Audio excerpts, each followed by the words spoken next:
Yo, what's up? Welcome to Kind of Funny Games Daily for Tuesday, April 7th, 2020. I'm one of your hosts, Blessing Adeoye Jr., and joining me is Imran, the Don Khan. Howdy. Imran, this is usually the part of the show where I'd ask you a question or I'd make some kind of statement trying to lead into some pre-talk before the actual news. Some banter, but today we don't have time for that today, Imran. Oh shit. Because today's stories include the Japanese rating board being put on pause, the answer to our Cooking Mama questions, and no mech sky, because this is Kind of Funny Games Daily, each and every weekday at 10 a.m. live, right here on twitch.tv/kindoffunnygames. We run you through the nerdy news you need to know about. If you're watching live, you can correct us when we get stuff wrong by going to kindoffunny.com/you're wrong. If you don't want to watch live, you can watch later on youtube.com/kindoffunnygames or listen later on podcast services around the globe by searching for Kind of Funny Games Daily. I'm so terrified that I'm gonna break this desk when I like bang it, because like when Kevin was setting it up the other day, he mentioned that he forgot a screw, and ever since then I've been on the edge on this desk. Hey! I told you I put it together well, and that you're fine. Remember? But I don't know what that means. I think you're fine. We put it together well. Yeah, I nailed it. It's missing 4 screws, but that's not a big deal. 4 screws, like terrorized you by just leaving. Like, by the way, I forgot one thing, and just yeah. left. No, that's the thing. He said that, and then he left, and I was like, It's ever since fine then, though. I wouldn't have just left waiting on it to just collapse. No, it's fine. I wouldn't have Kevin, left. what if this desk collapsed? Look, I have like 2 what different if an drinks asteroid here. hits you right now? You know what I mean? I have a laptop. I mean, in that's the world, possible. There's so many possibilities. We don't have to be afraid of all of them, dude. I mean, apparently we do. I don't know if you've looked out the window right now, but there's nobody outside for a reason. We got to be afraid of things, Kevin. I gotta be afraid. But Healing like, is how we live. as long as we stay in, we're totally good. We're all set golden, guys. We're all set golden. And you can be bronze or silver, because to be a part of the show, head to patreon.com/kindoffunnygames, where bronze members or above get to write in, and silver members or above get the show ad-free with the exclusive daily post show. Now it's time for some housekeeping. We have a new PS I Love You shirt that's available on kindoffunny.com/store. It's the same design as the sweater, but it's a shirt. And so you can not be hot while you're being hot in that shirt. You know what I mean? You know what I mean, yeah. Imran? You know exactly what I mean. That sweater's surprisingly comfortable, but it's getting kind of warm now. So yeah. Like, should I wear this anymore? Shirt's a really good idea. You gotta show off them arms, man. You know, show off them guns. I gotta sell tickets to the gun show. Exactly. Kindoffunny.com/store if you want to buy your tickets to the gun show. Thank you to our Patreon producers, Mohammed, Al Tribesman, and Blackjack. Today we're brought to you by Manscaped, but I'll tell you about that later. For now, let's begin with what is and forever will be a jam-packed Roper Report. It's time for some news. We have 9 stories today. A baker's dozen. And this might be a record for me. You know, I know Greg has had like high news days. I know, and that makes it sound like he's high during a big news day. News days where he's had a lot of stories, and also where he's high. Let's all be honest here. Greg does drugs. That's how you got to hide it anymore. That's how he does it. That's why but yeah. That's why we're working from home, is because we're scared of what he might do if he really needs some meth while we're at the office. But we have 9 news stories today, which is like a record for me specifically. I'm pretty sure. I don't have that on record, but I'm pretty sure. Starting with number 1, No Man's Sky has fucking mechs now. I'm pulling from Matt Wales over at Eurogamer. And Kevin, actually, do you have the trailer? I have the trailer in the doc. Whatever, I'll get it. Yeah, if you could pull up the trailer, because the trailer is actually pretty dope. And I know we might not get sound because I did not prep you on this beforehand. Did I, Kevin? There's so much going on right now. I'll figure it out. Don't worry about it. You, in that case, just play it in the background. Why is there somebody started the doc for tomorrow? I'm copying the wrong information like an idiot. Somebody started the doc for tomorrow? I think Greg might be in the future. Yeah, Greg might be in the future. He might be high again. That might be just the issue, is that he's coming down from his meth high. he thinks it's Wednesday. He's like waiting for Gary to get into the call. You guys go hard when you're mean, you know what I mean? You can go ahead and play the trailer in the background as I read this right up from Eurogamer, Kevin. It's been around 7 months. I tell you what I can do. Huh? How's that sound? You know what, Kevin? Do you want to fight, Kevin? We can meet up, Kevin. Fight. We can meet up. I'm amped up today. I have my ginger honey tonic right here. That is actually supposed to get me down. I think if I press this button, yep, he's gone now. It's just me and you, Imran. What do you want to talk about? Let's talk about the screws you took out of Blessing's desk. Oh man, this shit's gonna collapse. I'll bring him back. There he is. The screws are not only loose in this desk, they're loose in Kevin's brain. I love it today. Look at this damn thing! I want to play this game now. Yeah, if you're a video watcher, Kevin has the trailer up for you. I'll read the Eurogamer report.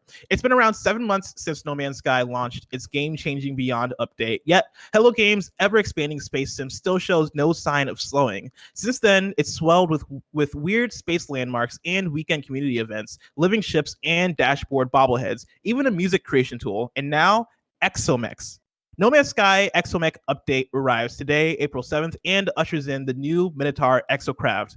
This hulking metal beast is described as a pilotable exocraft slash suit hybrid and is designed to introduce a new, potentially more liberating means of planetary exploration.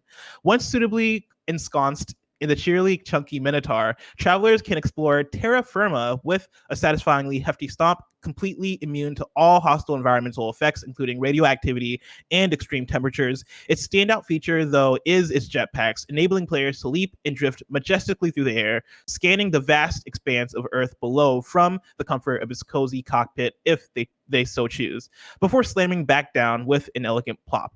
In addition to the Minotaur Exocraft, No Man's Sky's latest update introduces enhancements for the existing fleet of Exocraft, including solar panels for easy engine recharging during daylight, as well as various other visual improvements, bug fixes, and quality of life changes. Players can now, for instance, build an electrical cloaking unit to hide all unsightly power lines with their base. A full list of incoming features can be found in Hello Games patch notes. Imran, is No Man's Sky your jam at all? I remember I played a little bit of it at launch. I was like, this is fine. This is just not for me.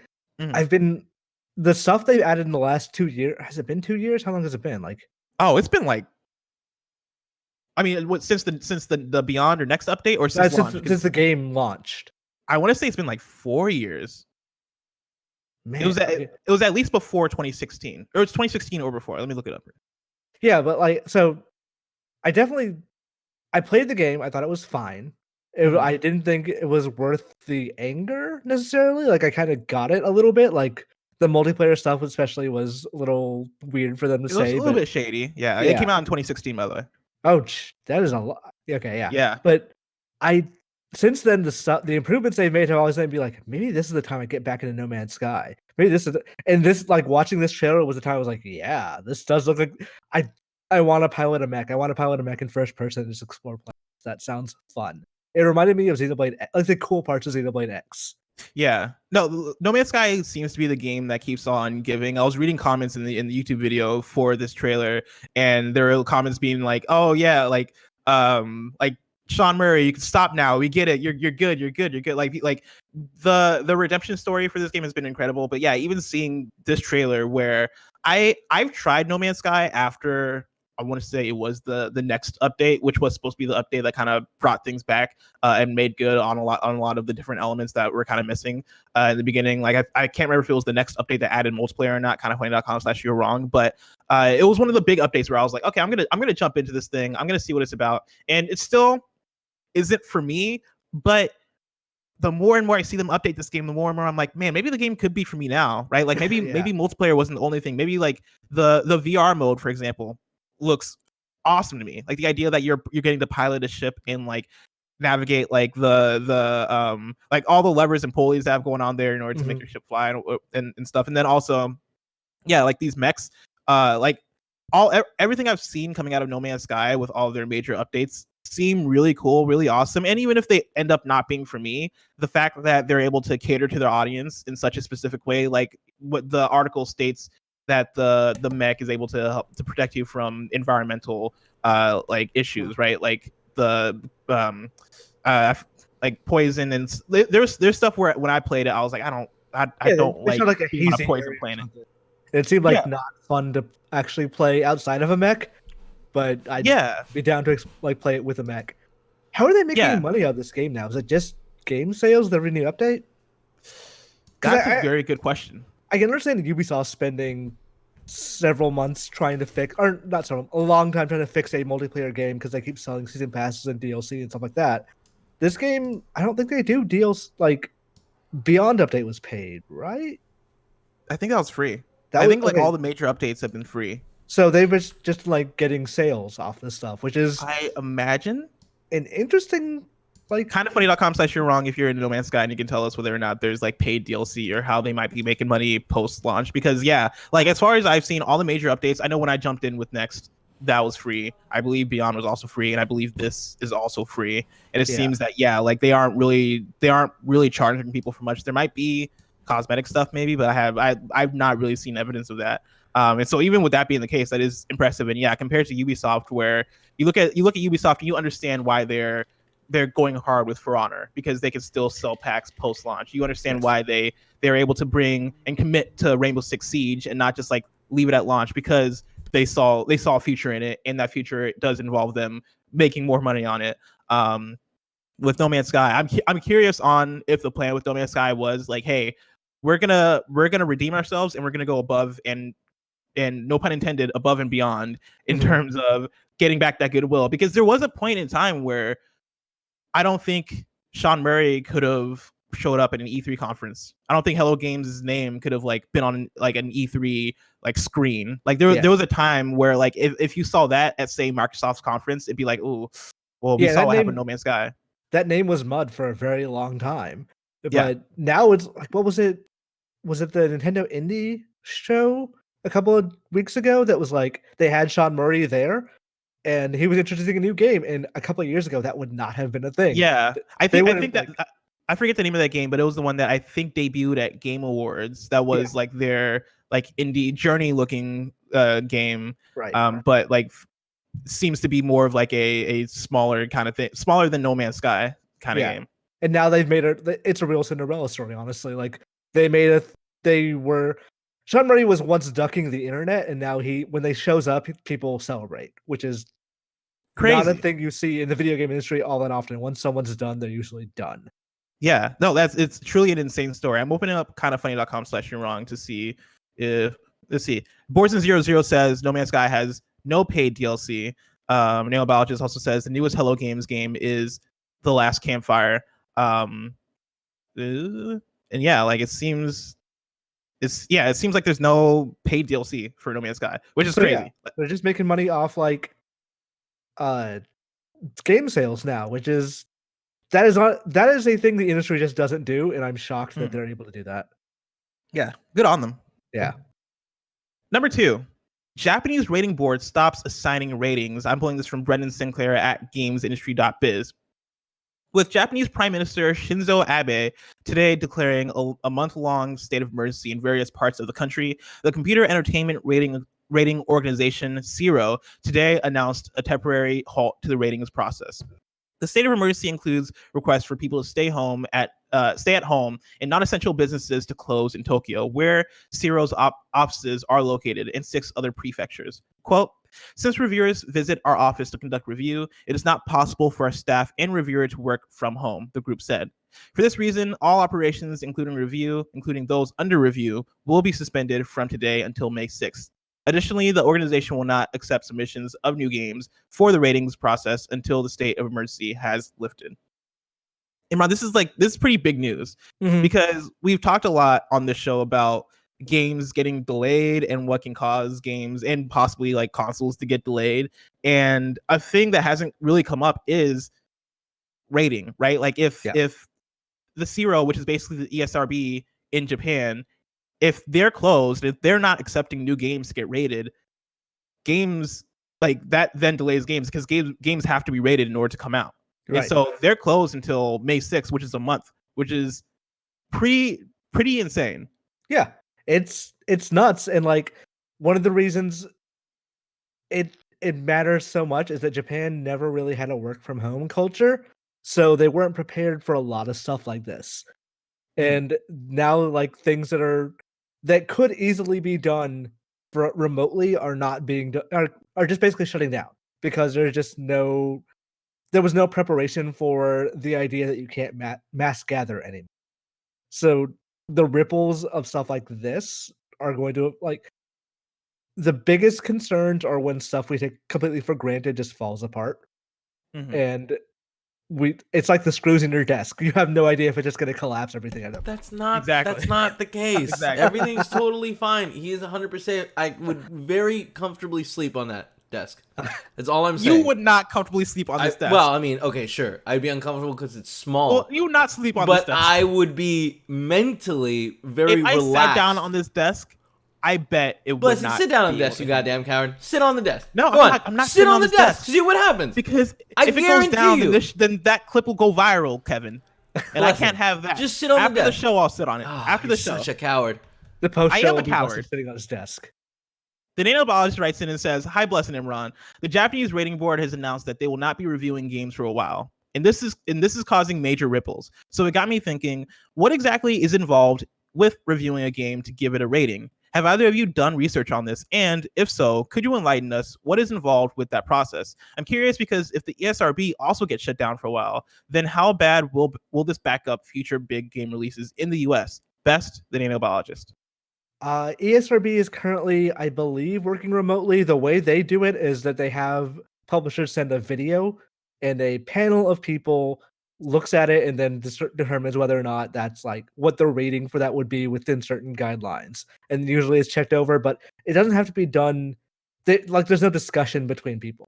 They look at it, they give their ideas, and that's it. So they're pretty set. I'm not going to say they're not going to be affected at all, or they couldn't shut down. They very easily could, because I don't know. Like, I'm sure at some point there does need to be several people in a room for a thing, but they should be fine. Where Sero shuts down is, this is a larger Japanese thing, but basically for many, many years, part of the culture has been, instead of affixing a signature to something to certify it, you put what is called a Hanko stamp. And that stamp says this is an official thing that we are deciding, like in lieu of a signature. And that is done on in a physical way. And to prevent fraud, basically. That is done for every single game that Sarah reviews. If you can't physically put that stamp in, then the entire thing shuts down. And since publishers can't come to their offices to do that, then that's again like what's happening here. COVID has shut that idea down. So I don't think it would affect the ESRB or the PEGI system. I haven't done enough research to PEGI to say, but it's a larger question for Japan of because I know I read something today that they were trying to get around the Hanko requirements, which is kind of a sea change for them. I don't think it'll affect things outside of America, but if you're going to do a global launch, you don't just leave Japan out till later. Or maybe you do. Who knows? Things are changing so rapidly. Like a few weeks ago, I was on the show saying I expect a lot of games will get delayed just because they can't sell them in stores. Everyone thought I was crazy, and then games got delayed because they can't sell them in stores.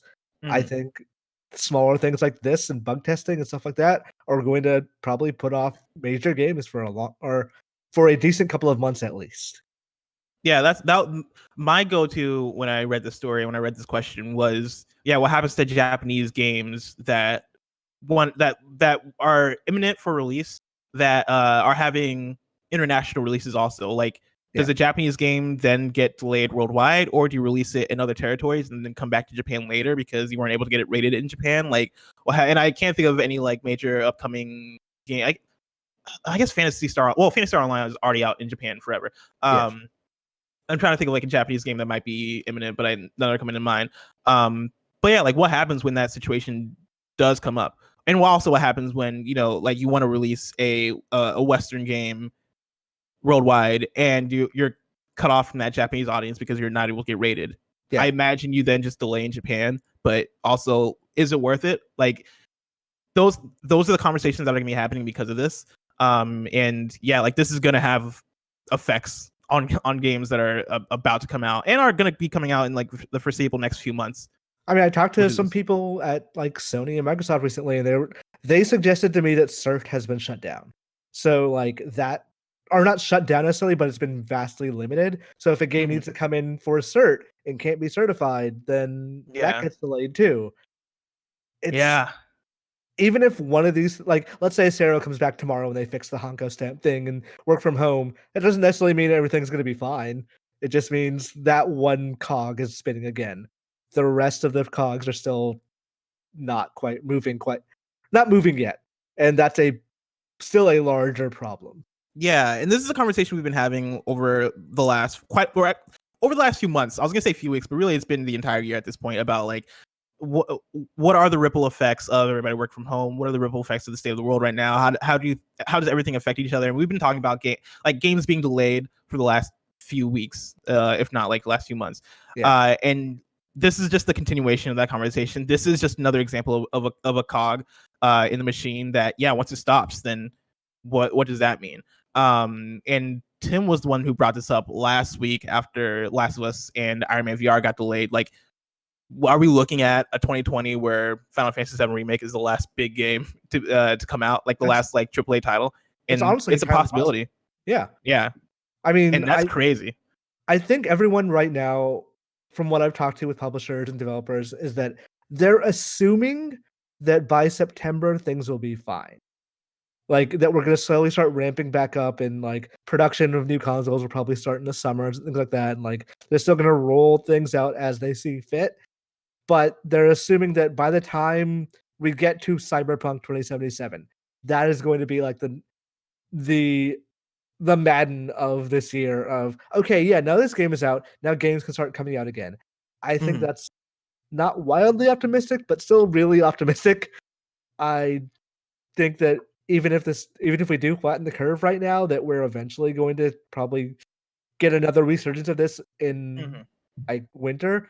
Like there was a thing I was talking to a friend the other day about Black Widow, and they were saying like, oh yeah, they delayed it till November, so they think like they'll release it in theaters and probably not release it just on Disney Plus immediately. I think November is really optimistic too, because I think things are going to happen again around then. Yeah. So yeah, I don't want to sound like such a doomer here, but I don't think we really have a full grasp of the full situation yet. And by that point, maybe we'll have vaccines and cures and things like that, and that would be great. But I think what's exciting for 2020 right now is being optimistic. At the very least, by that point, I think we'll hopefully have a clearer idea of, like if this is happening in waves because of the way that the disease spread, or in fact viruses spread. Like I think we'll have a better idea of, okay, so like how is this going to affect things months from now, right? Like how is this thing going to come back around in 6 months? Okay, when and how can we open up our movie or release our game? Like hopefully by then we'll have a clearer idea than right now, where we are still in the stages of still learning and still understanding what the world is going to be for now. Right. And even like I said before, even if some of the cogs work, even if they fix the ratings and the cert and the bug testing and games are sold in stores again, like Iron Man VR is a good example. You remember the Mall by the Kind of Funny Studios. They used to have like a PSVR setup, and they had signs like advertising Iron Man VR. So presumably they would be back to show people Iron Man VR and advertise that game, because you need to really try and experience it to actually, know what that game is. They're not going to do that when all this is over. That's not like the go-to is I'm going to put this thing on my face. Yeah, like we're not just going to snap back to normal. So how do you advertise that game at that point? Because this was obviously their plan. Does that game even still come out now? Do they hold on to it as a PS5 title? Is there a Marvel contract somewhere saying this game needs to come out in 2020, or we're pulling the license? Like it's what happens with all that? Yeah. There's so many broad questions here that we are nowhere close to answering right now. Yeah, so many broad questions that we're gonna obviously continue to ask as we get more news stories like this, kind of painting more context about what's going on and how things are going. Story number 3, the Cooking Mama mystery might have been solved. This comes from Christopher TEUTON at Screen Rant. And before I get into it, Imran, have you been following all this Cooking Mama situation? This has been my favorite story because it's like it's so low stakes, but it's also massively full of like misinformation that I just love following this and figuring out what's going on. This is the misinformation future that Kojima was talking about in Metal Gear Solid 2. So to catch people up, right? We talked about this yesterday, but if you missed it, Cooking Mama Cookstar came out for a couple of hours on Nintendo Switch last week. It came out and then it was immediately unreleased, right? And nobody really knows why. People have been theorizing. There was talk of blockchain technology originally when the game was being advertised. And yeah, when the game came out, people were kind of talking about overheating and is the game mining cryptocurrency on your Switch? People aren't really too sure who's developing the game. There's a whole lot of things that if you want to really catch up, listen to yesterday's KFGD where me and Tim talk about it. Screen Rant talked to a developer, and this is what they came up with. So I want to clarify real quick first. The Yeah. developer contacted Screen Rant, which is what part of what makes the story weird. Of like they went to Screen Rant of all places to that's the kind of thing that blew my mind because somebody tweeted me the story, and when I read Screen Rant exclusive Cooking Mama, I was like, wait, what? Why? How? Why? But yeah, this is what they write. One developer has spoken up about the rumors surrounding Cooking Mama Cookstar. Recently, the game had launched on Nintendo Switch eShop, but was quickly pulled without any explanation, leaving many players who had been anticipating the title feeling confused. Later, rumors began to circulate that Cooking Mama Cookstar was mining cryptocurrency, including allegations that running the game would cause people's Switches to overheat.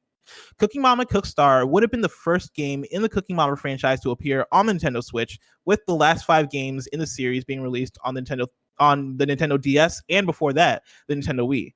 The game is yet to reappear on the Nintendo eShop, and according to one developer, it may not return at all.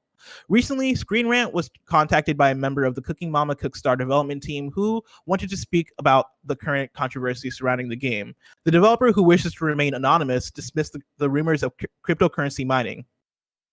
Quote, and this developer talking, the statement about cryptocurrency was all buzzwords. The head of Planet Entertainment knows very little things about these. He just put some fancy language to get potential investors who like that stuff.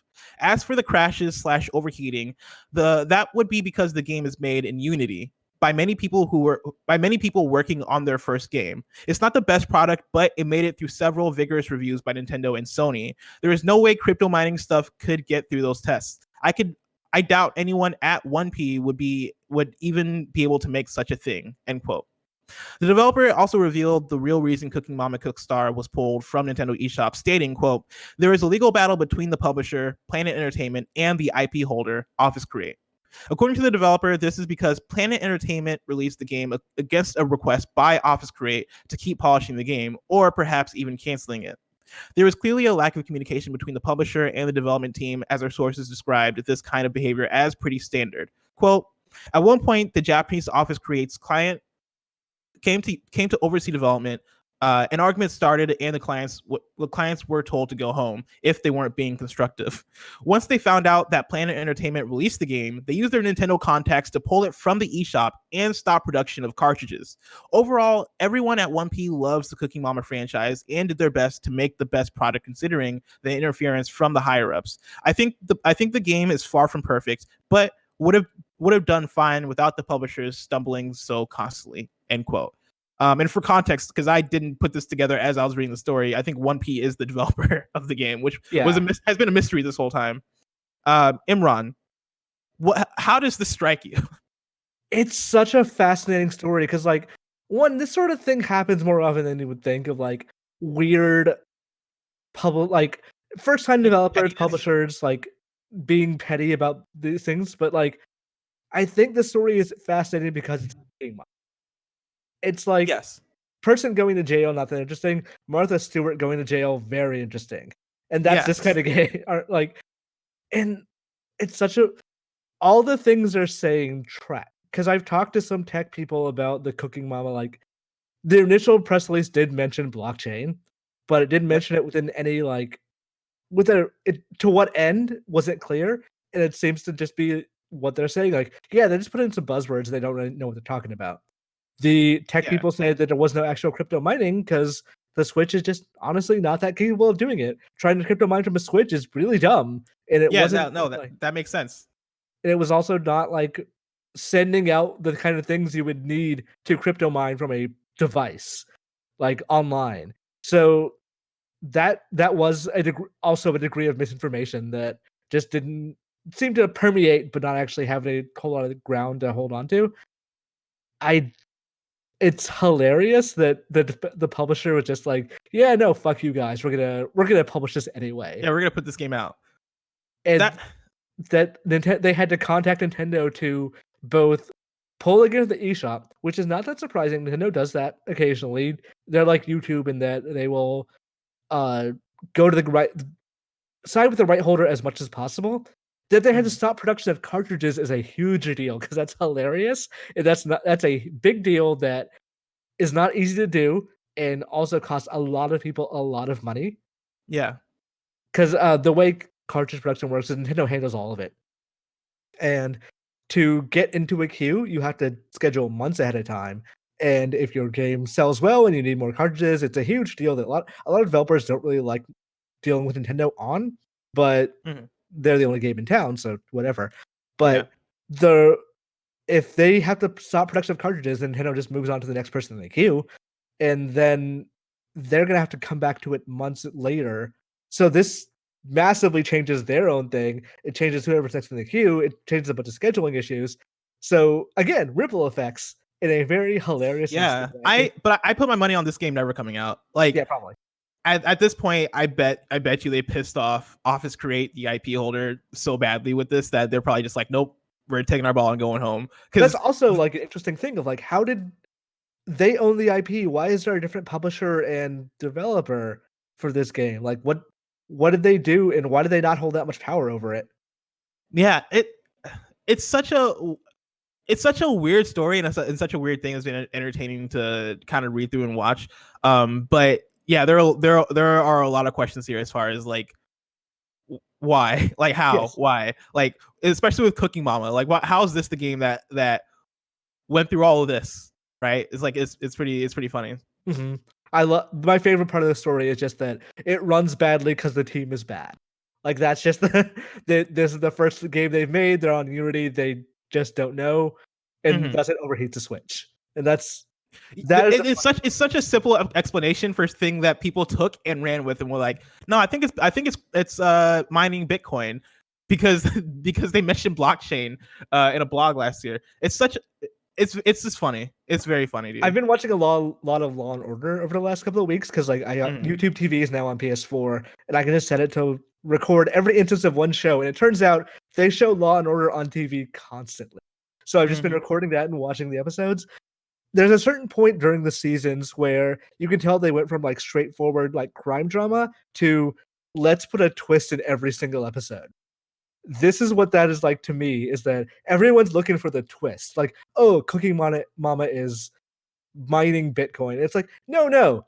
It's actually much stupider than that. It's much simpler and much dumber. Yes. Story number 4. That E3 online event, it's not happening. I'm pulling this from Andy Chalk at PCGamer, who writes, and this is an update actually to their original story from yesterday about E3 setting their date for next year. I believe PCGamer then contacted E3 for an update, and this is the response that the ESA gave PCGamer. An E3 rep declined to confirm the reported E3 2021 dates, but said that the planned, quote, online experience announced in June will not be happening. Individual digital presentations in lieu of E3 2020 are still in the works, however. Quote, given the disruption brought on by the COVID-19 pandemic, we will not be presenting an online E3 2020 event in June. And this is the E3 rep talking. Instead, we will be working with exhibitors to promote and showcase individual company announcements, including on e3expo.com in the coming months. We look forward to bringing our industry and community together in 2021 to present a reimagined E3 that will highlight new offerings and thrill our audiences, end quote. Imran, does this surprise you? No, I figured they were probably not going to go actually do anything, because the second they canceled E3, I feel like it was them washing their hands of it. Of going, okay, no, this year just we're calling a mulligan. It's not going to happen. We'll just come back next year and do whatever. I don't know what they thought an online E3 event was supposed to be this year. Maybe they were going to coordinate with like the actual like or publishers doing their press conferences and still going, okay, you still have to do it at your normal time. You're still doing it. You're still filling your slot. And probably every publisher was like, no, that seems stupid. Why would we do that? And what else would it be like? demos. Yeah, I mean, I imagined the way I kind of imagined it would be how IGN is doing Summer of Gaming that they announced late last week, where they are like doing demos and like having games premiere and then like doing interviews, whether there are like online video interviews or I don't know if they're planning in person stuff, probably not. But I imagined maybe they were planning for that, and maybe IGN kind of stole some of that thunder, some of that space. Once they signed on with IGN, I think they were not going to do anything else, because why would you? Exactly. And probably a number of them bumped their plans to Gamescom. Probably some of them have just decided, okay, well, we're not beholden to June anymore, so let's just put our stuff when we're not fighting for attention that same week. So E3 is kind of a dinosaur, and it is very possible to make that like a still working cool thing. I just don't know that the ESA has the vision to do it. Speaking of events, number 5, all Microsoft events will be digital first until August 2021. I'm pulling this from James Batchelor at gamesindustry.biz, who writes, Microsoft has announced all its internal and external events will shift to a digital model until next summer in order to prevent spreading coronavirus. The company already confirmed to ZDNet last week that all 2020 events would be digital only, and now an internal email suggests that this will last until the end of July 2021. The email was shared by Microsoft MVP and community contributor Ginny Kahi via Twitter. It reads, quote, in light of the challenges presented by COVID-19, Microsoft has been closely monitoring the developing global situation and reassessing the overall company-wide in-person event strategy. As a company, Microsoft has made the decision to transition all external and internal events to a digital-first experience through July 2021. This will include future MVP and RD Summit, which is currently scheduled for March 28th and April 2nd, 2021. We will continue to evaluate the situation and look forward to connecting in person when the situation allows, end quote.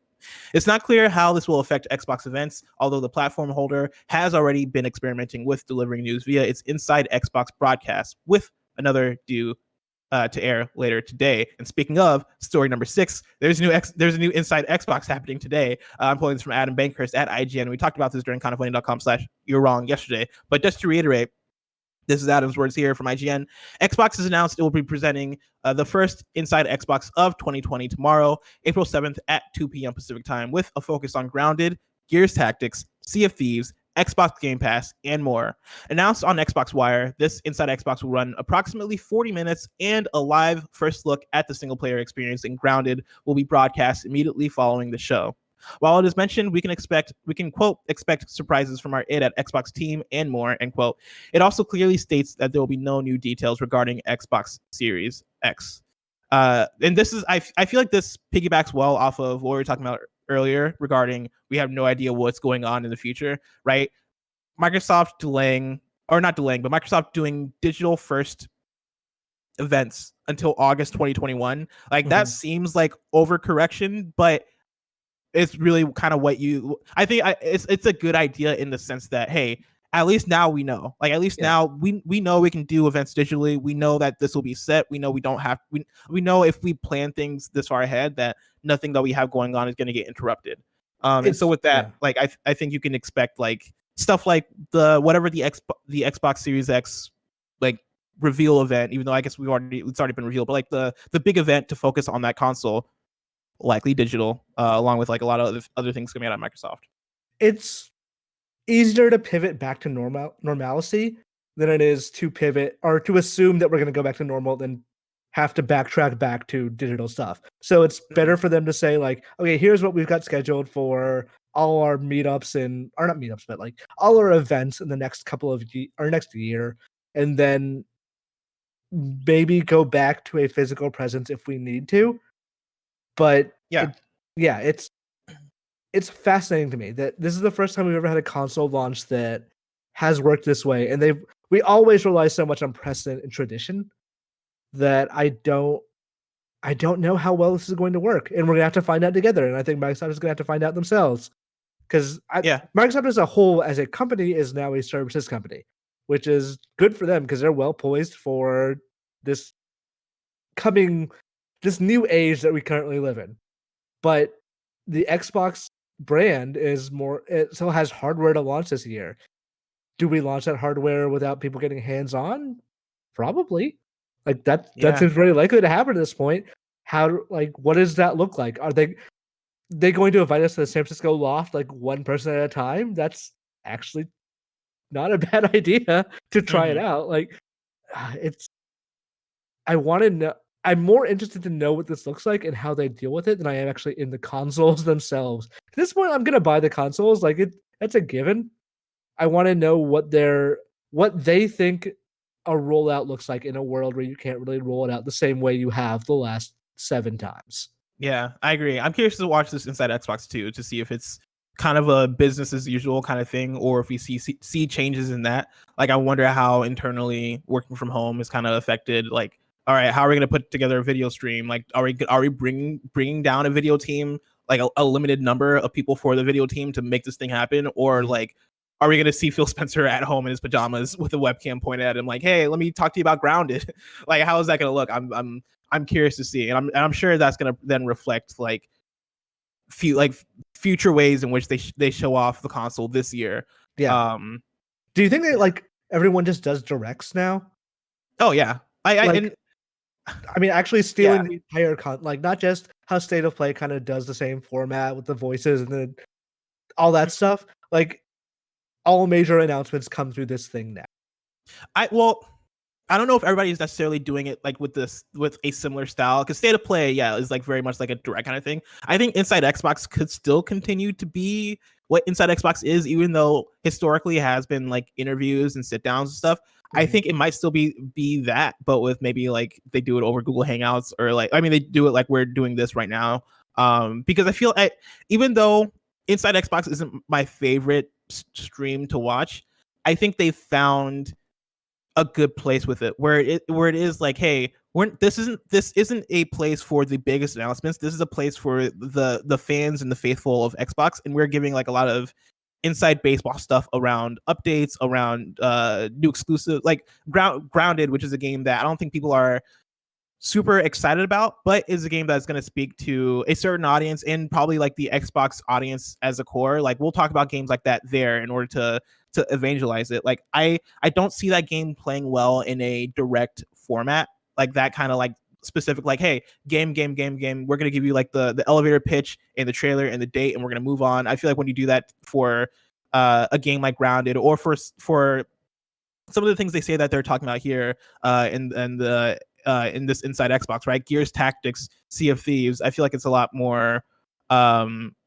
boring. But I do see like I do see companies going digital. Like, I do see those streams happening, but maybe in varying degrees in terms of format. And that's kind of the thing I'm most curious about, is what is Ubisoft's stream going to look like when they put one on? Because they're going to put one on during E3 time, right? What is EA's stream going to look like? Is EA's thing going to be a digital EA Play, and is it going to look like it looked last year when Greg was hosting it, and you have like, I don't know, 15 minutes dedicated to each of these games that you're showing off? Or is like a more condensed thing of like, hey, let's get in, get out, let's do the more Nintendo Direct style of thing?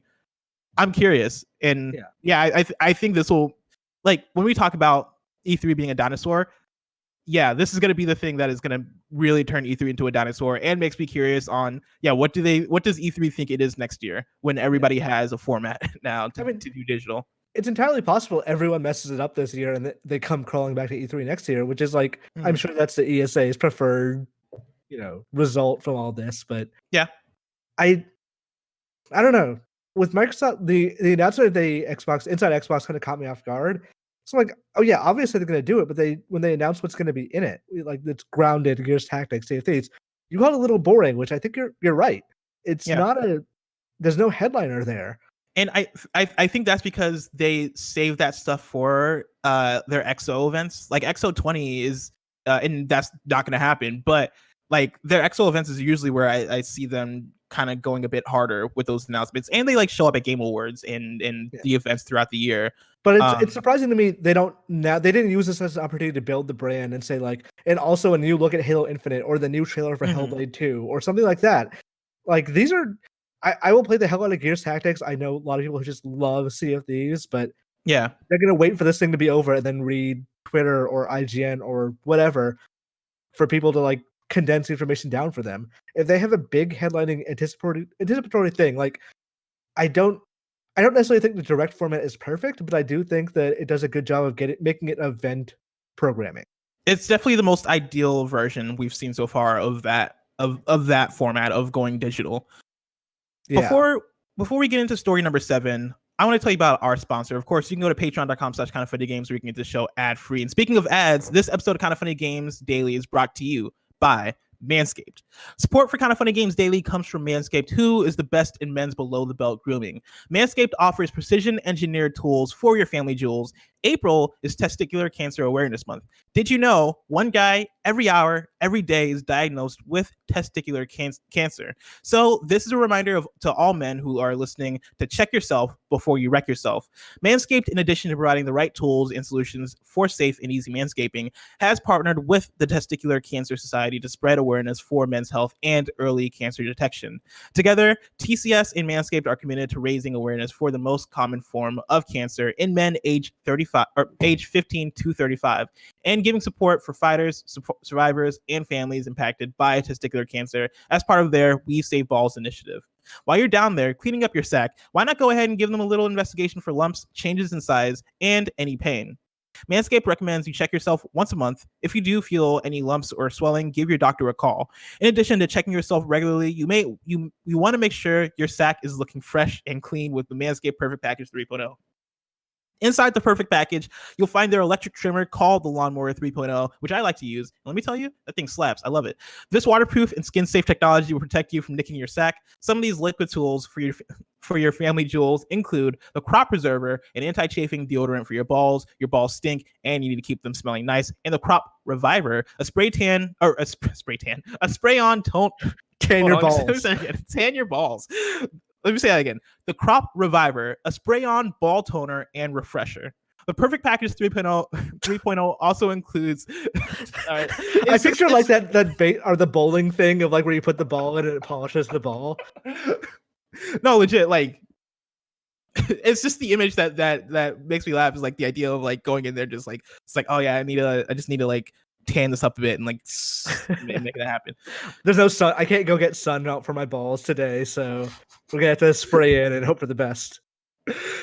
The Perfect Package 3.0 also includes anti-chafing performance boxer briefs that keep your package cool and smelling fresh all day. Join the Manscaped movement and start taking care of your balls today. Get 20% off plus free shipping with the code GAMES at manscaped.com. Always use the right tools for the job. Learn more about testicular cancer screening at manscaped.com/we-save-balls. That's manscaped.com/we-save-balls. And share their educational video to help save lives and balls. You can also get 20% off plus free shipping with the code GAMES at manscaped.com. That's 20% off at manscaped.com with the promo code GAMES. Your balls will thank you. That was so I've been like squeezing a stress ball basically this entire show because like there's so much that I do with my hands. That was an interesting ad because I noticed I was like just not squeezing the stress ball that entire time. Yeah. Like, no, there's like, I don't want to do this. Maybe I should spray tan this thing. I don't know. Story number 7, because we're still in the Roper Report, because the Roper Report is jam-packed. Sony is automatically issuing refunds for The Last of Us Part 2 and Iron Man VR. This is from Jordan Oloman at IGN. Sony will issue automatic refunds for pre-ordered digital copies of The Last of Us Part 2 and Iron Man VR following indefinite delays to both games. The news was revealed via the Sony support portal, where a banner notes that players who have purchased digital pre-orders of either game will be reimbursed. Those affected by this should have received emails from Sony detailing the refund process. This is in response to the indefinite delays announced for both games last week. Iron Man VR was primed for a May 15th release, while The Last of Us Part 2 was scheduled to launch on May 29th, 2020. Frankfurter writes into patreon.com/kindoffunnygames just like you can and says, "Good morning, Bleskin and Imran. Sony is automatically refunding pre-orders for both The Last of Us Part 2 and Iron Man VR. I'm wondering why they don't leave it as an optional choice instead of making it automatic. I get that it's delayed indefinitely, but if you're getting it digitally in the first place and are already paying for it, wouldn't it just be easier to wait for it to be released? Or is there something bigger here, like making it a PS5 launch title, so they want you to have a choice of where you get it? Thanks for all you do, Frankfurter." The answer is Europe. Europe has laws specifically about indefinite release dates and how long you can keep a store page up without having have pre-orders without having a release date for it. They probably just want to do it worldwide just to not have to deal with one specific region. I don't think he's super wrong about the idea that they're going to be on PS5, but I think it was probably already the plan and not necessarily like a thing they've done since the delay. Mhm. It is interesting that they're just like going. It's not interesting because it's the law, but I don't think there's a hidden agenda behind it. I think it's what they're saying on the tin. We're indefinitely delaying these games. We don't know when they're going to be out. It could be soon, could not be soon. But until we know an exact date, we can't have pre-orders sitting in our system and running afoul of people who might complain about it or might get litigious about it. Yeah, I that was my exact same answer too. It's the fact that it doesn't have a release date anymore. Is why they would cancel those pre-orders. Yeah. And yeah, like I mean, me and Greg have been talking about this on I believe the show and maybe PSLW. Actually, no, it's probably more so PSLW. That I wouldn't be surprised to see Last of Us Part 2 as a PlayStation 5 launch title coming out like cross-platform day and date on both consoles. Now that they've had to delay it. But yeah, I don't think this is that. I think this could maybe help out with that. I think that might be an unforeseen, like, oh yeah, like if people are gonna have to reorder it, I guess they can reorder it on the PS5. But Right. I don't think that that's the reason why you would refund people on their pre-orders. That would be a bit shady if that was the case. I mean, generally they you know. like to take pre-orders early, but there are also complications with it too. Like, what if you take it too early and then it comes time to charge? Like, do you charge now? Do you charge when it's possible that people won't have the money? Like, it is more complicated than just we have to do it, but they do have to do it. Like, they are mandated to do so. Story number 8, Mafia 2 and Mafia 3 definitive editions have been listed by ratings boards. This comes from Jordan Oloman at IGN. Mafia 2 and Mafia 3 definitive editions have been rated by the Taiwan Digital Game Rating Committee. The news arrives thanks to a tweet from Nibellion, which links to the website of the ratings board where the games were found to be registered by Take-Two Asia Pte. Limited. Each game is rated in 3 instances for PC, PS4, and Xbox One, suggesting that the game will land on all current gen platforms at launch. If you click on any of the individual trademarks, you'll see that the publisher is listed as 2K Games, with Mafia 3 studio Hangar 13 developing the project. You may remember that Mafia 2 was developed by 2K Czech, which has now been merged into Hangar 13. The developer has studios in Novato, Brighton, Prague, and Brno. We first heard rumors of a return for the Mafia franchise back in August of 2019 when initial trademarks were filed. Over the weekend, we heard from Gamatsu that the definitive edition for Mafia 2 was rated in Korea, which backs up the credibility of this remaster. And all this makes sense to me, even though Mafia 3 definitive edition I feel like it's an interesting thing because Mafia 3 is already on PS4 and Xbox One, but I guess if we want to do like just a definitive version with, I can't remember if there was DLC in that game, but maybe you add emission, and I guess you wouldn't really polish it up in terms of graphics, but like, yeah, I don't really know how, like, why you would do a Mafia 3 definitive edition now that I think about it. I feel like it doesn't make as much sense. I'd assume it has DLC. Maybe they actually did some design work to it. Like, maybe, yeah. That would be cool, but I don't like. Do you put that as a patch? Like that's happened before though, like with Sleeping Dogs and stuff like that. Granted, there was a Sleeping Dogs came out on PS3 though. Yeah, and they did, but they also like for PC they made a definitive edition that kind of replaced the old one. Yeah, so interesting. And I wonder if it is like a package thing also. Maybe it could be like a, hey, we're selling these things together, and that's the deal, and that's why they're re-releasing in this way. That would make sense. It's also possible they're saying PS4 and Xbox One, but it's not actually for PS4 and Xbox One. Like that could just be that what they have to put in the drop-down menu for rating now. But yeah, what did you think of Mafia? Did you play it? Mafia 3? I've wanted to play Mafia 3 because I know people really like the story. I know Barrett specifically talks about that being one of his favorite video game stories of the generation. But I just never got around to it because this is one of those games that seems good in some ways, but then seems like fine in other ways. And it's one of those things where I'm gonna wait till I'm in the mood for it. And I just never got into the mood for it. I never played any of the previous Mafias. I don't know anything about Mafia 2 or 1. They're fine. I think Mafia 3 is the closest I got to really enjoying one of those games. But it has a really good story, like Barrett said, but the open world bloat is probably worse in that game than I've seen in like most open world games. It just feels so aimless most of the time, and that game's story deserved better than that game's design. Yeah, and I've heard such good things. I remember when Mafia 3 first came out, I think I was listening to like Austin Walker on a podcast talking about like some of the elements of it and how like they deal with race in a very specific and interesting way in the game, as far as like, because the game takes place in what, the 50s or something, or maybe the 40s, and like it takes place in New Orleans, and the way in which they go about illustrating the time and the tension is pretty interesting. And so I want to check it out at some point, but we'll see. It's one of them ones where it's like it's a backlog game, and it might stay there indefinitely, like The Last of Us Part 2. At this point, I'm actually like looking at my backlog, being like, okay, yeah, I could probably hit some of these now.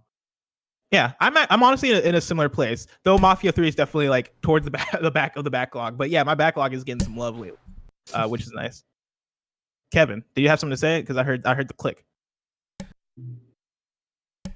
No. I just moved my hand and I hit it on my way. Oh, to grab the mouse. No worries. And then I was like, did that actually make it click? And I tried again, and it did. It was my hand. Yeah. No. Every time you chip in, there's a click, and it helps a lot because it helps me to know when you want to come in.